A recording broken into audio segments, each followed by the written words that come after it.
Հունիսի 7-ին ժողովուրդը քվեարկել է իրական Հայաստանի գաղափարախոսության օգտին, նշել է վարչապետը ազգային ժողովում ներկայացնելով կառավարության 2026-2031 թվականների ծրագիրը։ Նիկոլ Փաշինյանի գնահատմամբ ընտրությունների այս արդյունքը պատմական է, քանի որ վերաձևակերպում է Հայաստանի գործառութային նշանակությունը։ 1990 թվականին Հայաստանի Հանրապետության անկախության հռչակման հիմքում դրված էր այն փիլիսոփայությունը, թե պետությունը մեզ հարկավոր է պատմական արդարությունը վերականգնելու եւ այս ընկալումը արտահայտվել էր Ղարաբաղյան շարժմամբ։ Իրական Հայաստանի գաղափարախոսությունը արձանագրում է, որ Հայաստանի գործառնական միակ նշանակությունը իր միջազգայինորեն ճանաչված 29743 քառակուսի կիլոմետր տարածքում քաղաքացիների համար խաղաղություն, ազատություն, անվտանգություն, բարեկեցություն ապահովելն է, ժողովրդի ինքնությունը պահպանելը եւ զարգացնելը, նշել է վարչապետը։ Հենց այսպիսի պետության ու տեսլականի օգտին են քվեարկել Հայաստանի Հանրապետության քաղաքացիները 2026 թվականի հունիսի 7-ին եւ այս տեսլականն է, որ անվանում ենք 4-րդ հանրապետություն։ Եվ այսպիսով կարող ենք արձանագրել, որ 4-րդ հանրապետությունը հիմնադրված է, 4-րդ հանրապետությունը իրականություն է։ Ըստ Փաշինյանի, այն, որ հենց խաղաղ կյանքի պետությունն է ժողովրդի ակնկալիքը, իր համար ակնհայտ է դառնում 3-րդ հանրապետության պատմության հետահայաց վերլուծությամբ։ 2021 թվականին այն պայմաններում, երբ ընդդիմությունը զարգացնում էր պարտված իշխանությունը պետք է հեռանա թեզը, ժողովուրդը վստահության քվե տվեց քաղաքացիական պայմանագիր կուսակցությանը։ Մինչդեռ 1994 թվականից ի վեր պատերազմում հաղթանակի թեզով կամ որպես հաղթական առաջնորդ հանդես եկած նախկին նախագահներից որևէ մեկը ընտրություններում չի ստացել ժողովրդի վստահության մանդատը եւ ստիպված է եղել բռնազավթել իշխանությունը կեղծիքների, ուժի կիրառման եւ կամ սպանությունների ու ահաբեկումների միջոցով։ Այդպիսի մի փորձ էր, որ 2018 թվականին պսակվեց հեղափոխությամբ։ Այս ամենը մեկ բանի նշան է, որ մեր ժողովուրդը շատ ավելի վաղ է գլխի ընկել, որ Ղարաբաղյան հակամարտությունը թակարդ է եւ առանց այս փաստի հետ առերեսվելու հնարավոր չէ ունենալ իրապես անկախ պետություն, որտեղ կարելի լինի ազատ, անվտանգ եւ բարեկեցիկ կյանքը։ Փաշինյանի խոսքով ժողովրդի այս ցկտումները քաղաքական ձևակերպում չեն ստացել, որովհետև պատմական ավանդույթը հոգևոր քաղաքական վերնախավերից ժողովրդին գաղափարներ պարտադրելն է եղել, ոչ թե ժողովրդի ցանկություններից ու ձգտումներից քաղաքական գաղափարներ ու հայացքներ դուրս բերելը, եւ այս ավանդույթը շարունակվել է մինչև 2018-ի ժողովրդական ոչ բռնի Թավշյա հեղափոխությունը։ Հեղափոխության առանցքային արդյունքը պիտի լիներ այն, որ քաղաքականությունների ու քաղաքական հայեցակարգերի ձևավորման վրա ժողովրդի ազդեցությունը մեծանար։ Այս երևույթը նախ ինտուիտիվ արտահայտություններ գտավ, ապա եւ ավելի ու ավելի հաստատուն եւ համակարգված տեսք ստացավ եւ այսօր այստեղ տեղի ունեցողը հենց դրա արտահայտությունն է։ Եվ հետեւաբար ինձ համար մեծ պատիվ է ազգային ժողովից ներկայացնել կառավարության 2026-2031 թվականների ծրագիրը, որով թևակողում ենք 4-րդ հանրապետություն։ Փաշինյանը նշել է, որ վերահաստատում է կառավարության եւ կառավարող մեծամասնության նվիրվածությունը 2018-ի հեղափոխության օրակարգին, որը 2026-2031 թվականներին պետք է հասնի լրումին։ Դատական համակարգում իշխանության լիարժեք լեգիտիմություն հաստատելու միայն մի ճանապարհ կա՝ նոր սահմանադրության ընդունումը, որով անհրաժեշտ է լուծել նաեւ երթվյալ ատենակալների ինստիտուտի ներդրման հարցը։ Այս փոփոխությունների արդյունքում կոռումպացված շրջանակների արդարությունից ու արդարադատությունից խուսափելու հնարավորությունները էականորեն կկրճատվեն, եթե չասենք գրեթե կբացառվեն։ Սա է պատճառը, որ այդ նույն շրջանակները ջանք ու եռանդ չեն խնայում նոր սահմանադրության ընդունման օրակարգը դեմոնիզացնելու, այն որպես օտարերկրյա, ավելի ճիշտ ադրբեջանական օրակարգ ներկայացնելու համար։ Վարչապետը վստահեցրել է, որ նոր սահմանադրության ընդունման օրակարգը մաքուր հայաստանյան օրակարգ է, ոչ միայն այն պատճառով, որ դեռևս 2020-ի փետրվարին որդեգրել են այդ օրակարգը եւ հայտարարել դրա մասին, այլև հիմա Հայաստանի քաղաքացիները քվեարկելով քաղաքացիական պայմանագրի օգտին, քվեարկել են նաեւ այդ օրակարգի օգտին։ Որովհետև նոր սահմանադրության ընդունումը քաղաքացիական պայմանագիր կուսակցության նախընտրական ծրագրի կարևոր դրույթներից մեկն է։ Այն հիմնավորմամբ, որ Հայաստանի ժողովուրդը իրավունք ունի ի վերջո իր լեգիտիմ եւ ազատ կամ արտահայտմամբ ընդունված սահմանադրություն ունենալ եւ ազատ կամ արտահայտմամբ իր համար սահմանել իրավակարգ եւ ապրելու կանոններ։ Մյուս կողմից հնարավոր չէ շղթել, որ Ադրբեջանը շատ ակտիվ արծարծում գործիքայնացնում է սահմանադրական բարեփոխումների թեման, ինչը հանրահայտ փաստ է, բայց եթե դա նշանակում է, որ նոր սահմանադրության հարցն ադրբեջանական օրակարգ է, ինչպես պնդում են որոշ ընդդիմադիր շրջանակներ, եկեք հետ գնանք եւ նայենք Երրորդ հանրապետության պատմությանը, առաջարկել է վարչապետը։ Այդ նույն տրամաբանությամբ 1994 թվականից միայն Ադրբեջանն է շարունակաբար արծարծել 7 շրջանների վերադարձի թեման, այսինքն Հայաստանում ոչ մի նախաձեռնություն դրա հետ կապված չի եղել։ Եվ ինչպես Ղարաբաղի հարցի կարգավորման բանակցային հրապարակված թղթերն են վկայում, Հայաստանի բոլոր նախկին իշխանությունները, այն է գործող երկու ընդդիմադիր խմբակցությունների քաղաքական կամ առաջնորդները, պաշտպանները կամ ներկայացուցիչները այդ խնդրով ակտիվ բանակցություններ են վարել։ Բայց ինչու են բանակցել։ Բայց ինչու են 24 տարի Հայաստանը պահել ադրբեջանական օրակարգի մեջ։ Ինչու են առաջնորդվել ադրբեջանական օրակարգով։ Միթե այն պատճառով, որ ղեկավարվել են Ադրբեջանի կողմից կամ եղել են Ադրբեջանի ներկայացուցիչը։ Մանավանդ որ նրանց մի մասը ծնվել եւ մեծացել են Ադրբեջանում։ Այս բնորոշումները անում եմ ցույց տալու համար,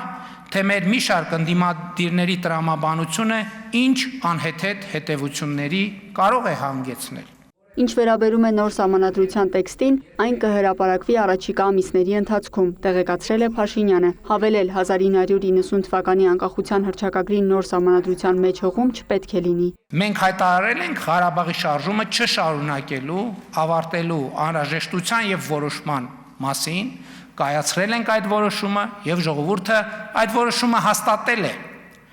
Նոր սահմանադրության մեջ հղում անել անկախության հռչակագրին կնշանակի շարունակել Ղարաբաղի շարժումը,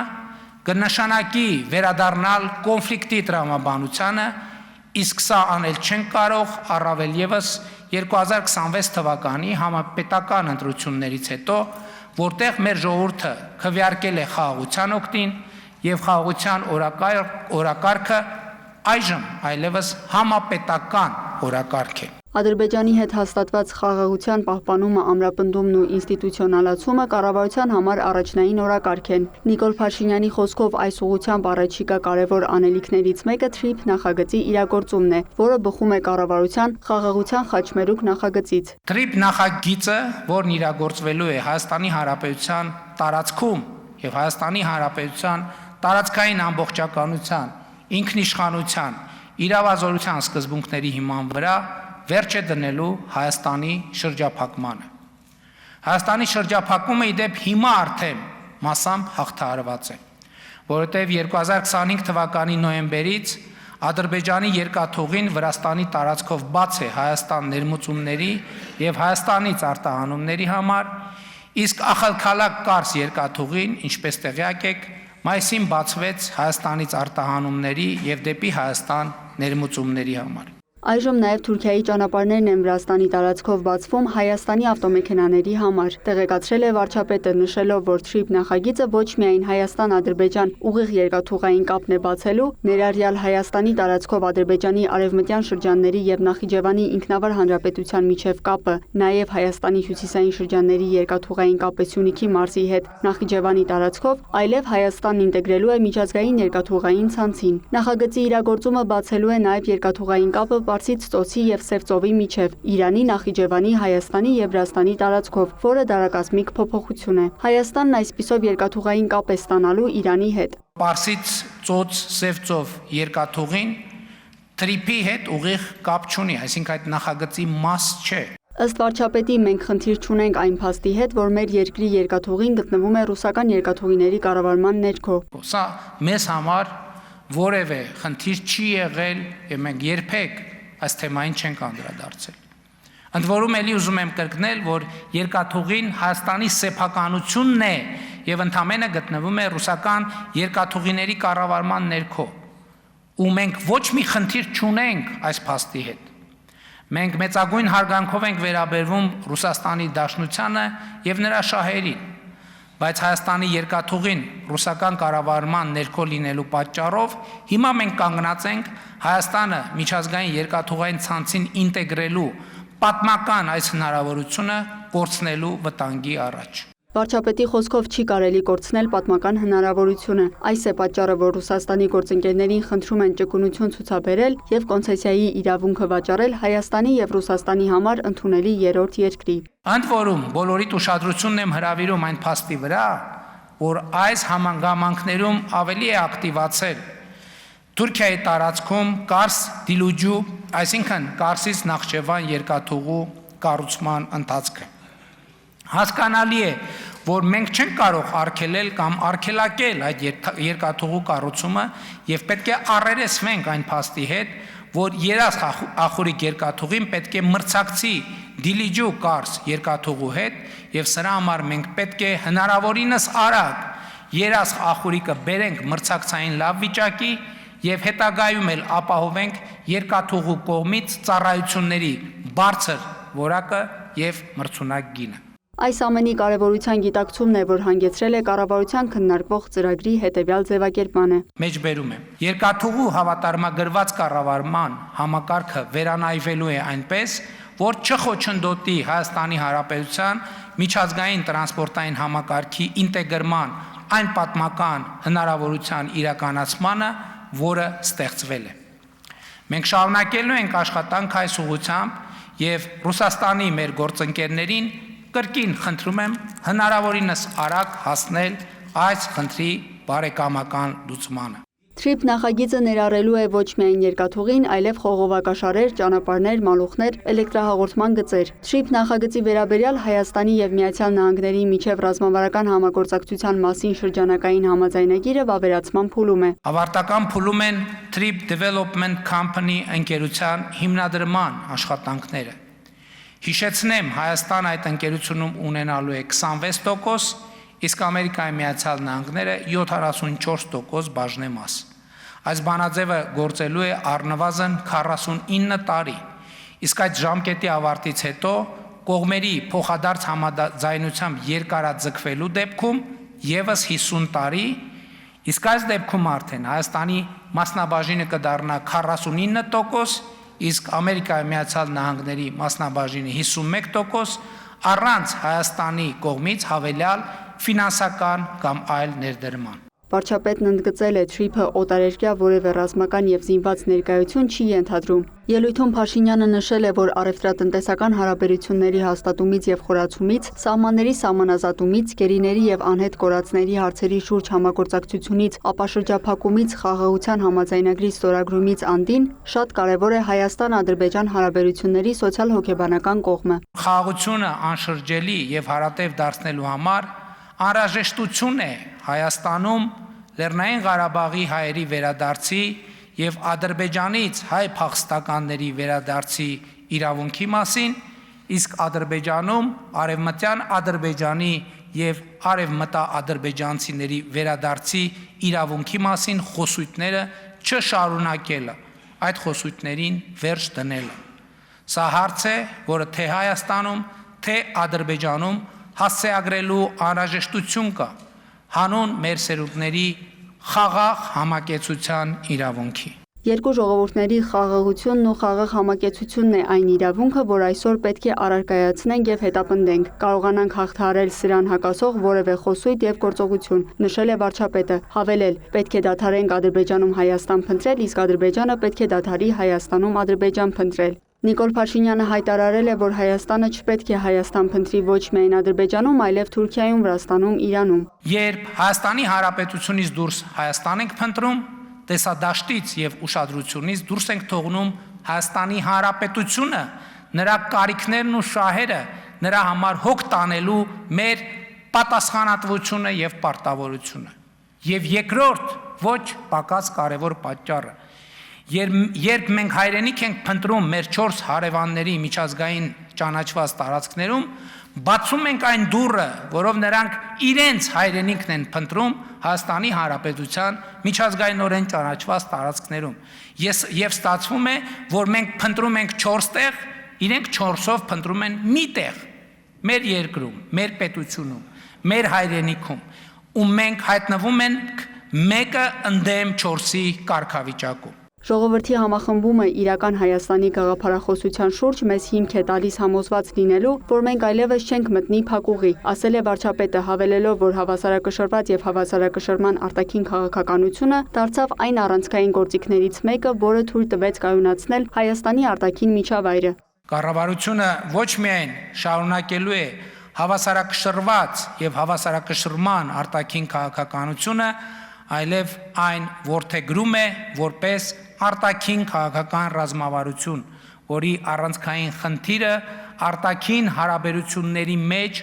անհամաչափություններ թույլ չտալն է կամ անհամաչափությունները հավասարակշռելու գործիք ունենալը։ Հավասարակշռված եւ հավասարակշռման արտաքին քաղաքականության մեջ առանցքային դեր ունի տարածաշրջանացումը, որի նպատակը սեփական միջավայրում առանց արտաքին օգնության ապրելը Հայաստանի համար ոչ միայն հնարավոր, այլև հարմարավետ դարձնելն է։ Այս իմաստով հարաբերությունների հետագա զարգացումը Վրաստանի, Իրանի, Թուրքիայի, Ադրբեջանի հետ ունի կարևոր նշանակություն, ընդգծել է վարչապետը։ Միացյալ Նահանգների հետ էլ արտատարածաշրջանային քաղաքականության մասով մեր հարաբերությունները վերընթաց են ապրում։ Վերջին տարիներին մենք ռազմավարական հարաբերություններ ենք հաստատել Վրաստանի, Ֆրանսիայի, Չինաստանի, Նիդերլանդների, Ղազախստանի, Գերմանիայի, Լյուքսեմբուրգի, Միացյալ Թագավորության, Բուլղարիայի, Խորվաթիայի, Լիտվայի հետ։ Ֆրանսիայի հետ մեր հարաբերությունները գնալով դառնում են ավելի բազմաչափ ու բազմաշերտ, եւ մենք արդեն համագործակցում ենք այնպիսի ոլորտներում, որ նախկինում երբեք չենք գործակցել։ Վարչապետի խոսքով Եվրոպական միության հետ գործընկերության ռազմավարական օրակարգն իրացվում է տեսանելի տեմպերով։ Նախորդ տարի ազգային ժողովի ընդունած Եվրոպական միությանը Հայաստանի անդամակցելու գործընթացի մեկնարկի մասին օրենքը նոր թափ տվեց այդ գործընթացին։ Հայաստանը այսօր միակ երկիրն է, որի հետ Եվրոպական միությունը վիզաների ազատականացման ակտիվ բանակցություններ է վարում։ Եվ մենք մտադիր ենք Եվրամիության հետ վիզաների ազատականացման հասնել 2029 թվականի ընթացքում։ Փաշինյանը նշել է, որ գաղտնիք չի բացի ասելով, որ Եվրամիության հետ մեր հարաբերությունների մերձեցումը որոշակի մտավախություններ է առաջացրել Ռուսաստանում։ Իմ կարծիքով Եվրամիության հետ մեր հարաբերությունների զարգացումը իրականում առիթ է տվել դրան եւ դրա խորքային պատճառը չէ։ Իսկ Ռուսաստանում առաջացած մտահոգությունների հիմնարար պատճառը այն տրանսֆորմացիան է, որ սկսվել է Հայաստան-Ռուսաստան հարաբերություններում։ Ընդ որում, այդ տրանսֆորմացիան ոչ թե ինչ-որ մեկի քմահաճույքն է, այլ մեջ հաշվով բնական գործընթաց։ Մի բան է Հայաստան-Ռուսաստան հարաբերությունը հակամարտության պայմաններում եւ բոլորովին այլ բան այն պայմաններում, երբ Հայաստանի եւ Ադրբեջանի միջև խաղաղություն է հաստատված, իսկ Հայաստան-Թուրքիա հարաբերություններում լարվածություն ընդհանրապես չկա եւ հեռանկարը դրական է։ Օբյեկտիվ եւ սուբյեկտիվ պատմական հանգամանքների բերումով Ռուսաստանի հետ մեր հարաբերությունների ընկալումը հիմնականում եղել է ռազմական անվտանգային։ Արդեն 2 դար հայ-ռուսական հարաբերությունները կառուցվել են այն հենքի եւ ըմբռնման վրա, որ Ռուսաստանը հայ ժողովրդի, ապա եւ Հայաստանի անվտանգության երաշխավորն է։ Ես չեմ կասկածել այս գործառույթը կատարելու Ռուսաստանի նվիրվածությանը, բայց 2021, 2022, 2023 թվականների իրադարձությունները ցույց տվեցին, որ անվտանգային սեփական խնդիրներ ունենալու բերումով Ռուսաստանի Դաշնությունը երբեմն կարող է էական սահմանափակումներ ունենալ այդ դերը կատարելու համար։ Վարչապետը տեղեկացրել է, որ որոշել են հայոց ցեղասպանության միջազգային ճանաչումը չի լինելու պետության արտաքին քաղաքական օրակարգում։ Ու մինչ նախադասություններ էինք ձևակերպում մեր հանրությանը բացատրելու, թե ինչու, իրադարձությունները իրենք ցույց դրեցին մի պերճախոս բացատրություն, երբ բոլորովին վերջերս Իսրայելի կառավարությունը ամենասուր վճռականության վճռականությամբ հայոց ցեղասպանության ճանաչման process սկսեց, ապա նույնպիսի վճռականությամբ կանգնեցրեց այդ process-ը։ Սա էր մի կարևոր իրադարձություն, որ բացեց վարակույրը եւ մենք բոլորով տեսանք, ստիպված եղանք տեսնել, թե ինչ է կատարվում դրա ետևում։ Միջազգային խաղացողները ներողություն է ձևակերպման համար մեր նահատակների մասունքներով իրար գլխի բամփում են, բայց մեր գլուխն է ցավում։ Միջազգային խաղացողները մեր նահատակների ոսկորները զենքայնացնում են, դրանով կրակում իրար վրա, բայց մենք ենք զոհվում։ Այնպես ինչպես եղել է 19-րդ դարի վերջին, 20-րդ դարի սկզբին ու վերջին եւ մինչեւ բոլորովին վերջերս։ Նիկոլ Փաշինյանի խոսքով պետք է վերջ տրվի հայոց ցեղասպանության զենքայնացման այս գործընթացին։ Որովհետև եթե նույնիսկ միամտություն ունենանք մտածելու, թե դա զենք է նաև մեր ձեռքին, այդ զենքի կրակոցից էլի ու էլի մենք ենք զոհվել, էլի ու էլի մենք ենք զոհվելու։ Ապրիլի 24-ը մեր ապրիլի 24-ն է։ Ծիծեռնակաբերդի հուշահամալիրը մեր ծիծեռնակաբերդի հուշահամալիրն է։ Ու մենք պետք է խոկանք ծիծեռնակաբերդում խոնարհված ու պետք է որոշենք, որ Հայաստանի Հանրապետությունը բոլոր ժամանակների կոտորածների, տեղահանությունների, ցեղասպանության զոհերի հետնորդների գերեզման չպետք է լինի, այլ հայրենիք պետություն, որտեղ մարդիկ ապրում են ազատ, բարեկեցիկ եւ անվտանգ։ Անվտանգության ապահովման ընկալումները պետք է վերանայենք, հորդորել է վարչապետը։ Նա նշել է, որ չի կարելի անվտանգության երաշխավորման ամբողջ բեռը դնել բանակի վրա։ Ըստ Փաշինյանի, բանակը անվտանգության ապահովման առանցքային, բայց ամենավերջին գործիքը պետք է լինի անվտանգության ռեզերվը։ Պետք է ստեղծենք արտաքին անվտանգության լրացուցիչ շերտեր, հայտարարել է վարչապետն ու թվարկել հնարավոր գործիքները։ Հայաստանի Հանրապետության արտաքին անվտանգության ապահովման առաջին գործոնը միջազգային լեգիտիմությունն է։ Միջազգային հանրությունը ճանաչում է Հայաստանի Հանրապետության տարածքային ամբողջականությունը Խորհրդային Միության հայկական ԽՍՀ 29743 քառակուսի կիլոմետր տարածքով։ Ինչպես արդեն ասացի, այս սկզբունքն է դրված նաև հաստատված խաղաղության հիմքում։ Հայաստանն ու Ադրբեջանը միմյանց տարածքային ամբողջականությունն ու ինքնիշխանությունը ճանաչել են հիմք ընդունելով 1991 թվականի Ալմա-Աթայի հռչակագիրը, որին միացած խորհրդային հանրապետությունները իրենց վարչական սահմաններում դարձել են անկախ պետություններ։ Չվիճարկվող, այսինքն միջազգային օրենքով լեգիտիմ տարածք եւ արտաքին հարաբերությունների մեջ լեգիտիմ դիրքորոշումներ ու ակնկալիքներ ունենալը արտաքին անվտանգության ապահովման առաջնային գործիք է։ Այն չլինելով բացարձակ երաշխիք, այնուամենայնիվ կարևոր հիմնաքար է։ Վարչապետը խոսել է նաև հայ առաքելական Սուրբ եկեղեցու մասին։ Կտրիչ Ներսիսյանի ուղիղ հրահանգի ենթարկվող Երիքա արգելի գործընկերներ, վերջ։ Դադարեցրեք, շարունակեք խնդրեմ, պարոն վարչապետ։ Ուղիղ հրահանգին ենթարկվող մի շարք հոգևորականներ, իմ տեսածն եմ ասում, սուրբ եւ անմահ պատարակների ժամանակ խորաններից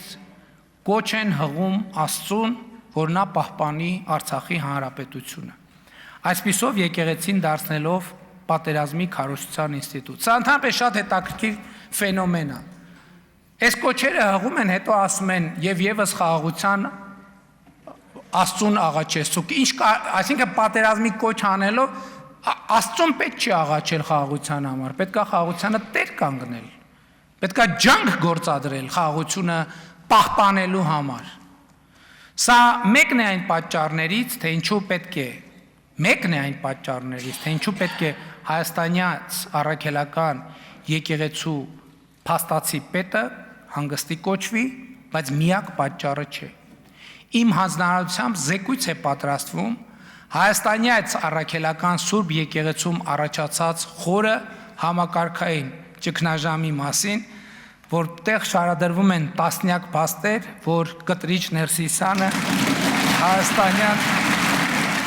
Դահլիճում ընդդիմադիրները սկսել են հարվածել սեղաններին ի նշան բողոքի, իսկ իշխող խմբակցության падգամավորները ծափահարել ի պատասխան այդ բողոքի։ Այնուհետև Փաշինյանը շարունակել է խոսքը. Որ կտրիչ Ներսիսյանը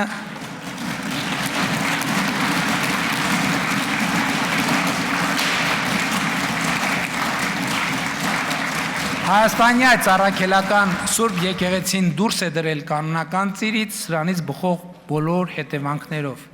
Եվ եթե նկատել եք, Հայաստանի այդ առաքելական Սուրբ եկեղեցու բարենորոգման օրակարգը նույնպես տեղ ունի կառավարության գործունեության ծրագրում։ Խոսելով բանակի մասին վարչապետը նշել է, որ այն դինամիկ զարգանում է, սակայն ոչ առանց խնդիրների։ Ինքնասպանությունների հասցնելու դեպքերը, սպանությունները, տարբեր պատճառներով մեր զինվորների մահերը խորապես մտահոգում են կառավարությանը եւ այս խնդիրները հասցեագրելու մեր ջանքերը չեն դադարելու եւ մենք արդեն կոնկրետ ծրագրեր ենք նախանշում, թե ինչպես պետք է լուծենք այդ խնդիրը, միևնույն ժամանակ հասկանալով, որ դա որոշակի կապվածություն ունի նաեւ արտաքին միջավայրի փոփոխության հետ։ Բանակում արկա խնդիրների մի զգալի հատվածը բանակում ոչ թե ծագում է, այլ խտանում եւ դրսեւորվում, նշել է վարչապետը։ Եվ հանրային, սոցիալ-քաղաքական, կրթական մշակութային խորը վերափոխումները բանակում խնդիրների հասցեագրման գործընթացի կարևոր մաս են։ Ներկայացվող ծրագրի հիման վրա կառավարությունը ընդունելու է գործունեության հնգամյա միջոցառումների ծրագիր եւ իրագործելու է այն։ Ծրագրի իրականացման արդյունքում ակնկալվում է ունենալ նոր որակի պետություն եւ ապահովել պետության վերելքը։ Հայաստանի Հանրապետությունը այսպիսով թևակողում է իր պատմության այն փուլը, որը անվանում ենք 4-րդ հանրապետություն։ Լիանա Խաչատուրյան, լուրեր։